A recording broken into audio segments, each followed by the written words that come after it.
तर कल्याण डोंबिवली मतदारसंघातील खासदार कोण याचा निकाल उद्या लागणार आहे। उद्या होणाऱ्या मतमोजणीची जय्यत तयारी करण्यात आली आहे। डोंबिवलीतील सावळाराम क्रीडा संकुलामध्ये उद्या मतमोजणी होणार आहे।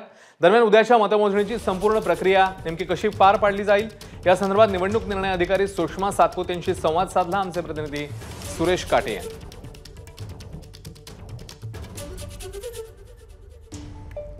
उद्या खरं पाहिलं तर निकाल आहे, यासाठी कशी तयारी आपली सुरू आहे? जवळपास 600 कर्मचारी आपण प्रशिक्षित केलेत मतमोजणीसाठी आणि 450 पोलीस बंदोबस्तावर असणार आहेत। 6 असेंब्लीमध्ये आमच्या प्रत्येकी 14 टेबलवर कंट्रोल युनिटची मतमोजणी होणार आहे। त्याशिवाय 14 टेबलवर पोस्टल बॅलेटची मतमोजणी होणार आहे। आज आमची रंगीत तालीम झालेली आहे आणि उद्या सकाळी 8 वाजल्यापासून मतमोजणीला सुरुवात होईल।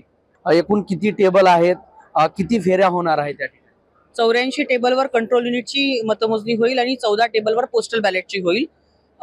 एकूण एका मतदारसंघामध्ये 406 जास्तीत जास्त केंद्र असल्यामुळे 29 फेऱ्या होतील, 29 फेऱ्या होतील। सुरेश काटे, एबीपी माझा, कल्याण लोकसभा। एबीपी माझा, उघडा डोळे बघा नीट।